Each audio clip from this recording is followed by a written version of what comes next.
Връщам се към госпожа Фидосова. Госпожо Фидосова, това не е изкриване на темата, тъй като в крайна сметка говорим за едно оръжие, което се наричахте, което може да се здобие българските власти. Вие днес заявихте, че се гордеете с специализирания съд.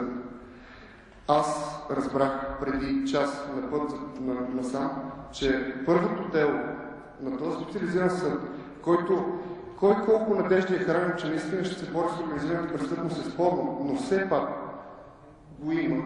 Първото му дело е да осъди млад български гражданин, момче, на 8 месеца затвор за притежание на една цигара марихуана.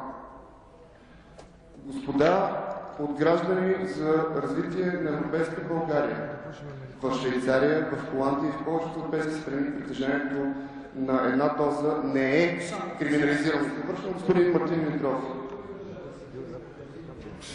Швеция. Господа от Съюз за демократичните сили. Демократично ли е това, което се случва в момента? Това е абсурд, че въобще обсъждаме. И това, което се случва на това момче, не за живота му е провален. Господа от Движението за права и свободи, какво правите вие срещу акта за съдбата на това момче? Господа социалисти, живеем в социална България. Бъдете по-активни. Затова аз имам следният апел към вас и към господин Плевнелиев, новоизбраният президент, и към неговата съпруга, нашата президентша. Моля ви, помилвайте това момче. И нещо друго. Аз имам апел към господата народни представители. Ето един джойнт. Ето един джойнт.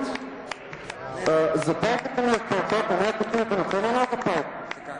Кой народен представител ще се застъпи за съдбата на това момче? Това е смешно, това е нищо. Добре, благодаря ви. Никой няма да се застъпи за съдбата на това момче. Какво значи съд, господине? Специализираният съд.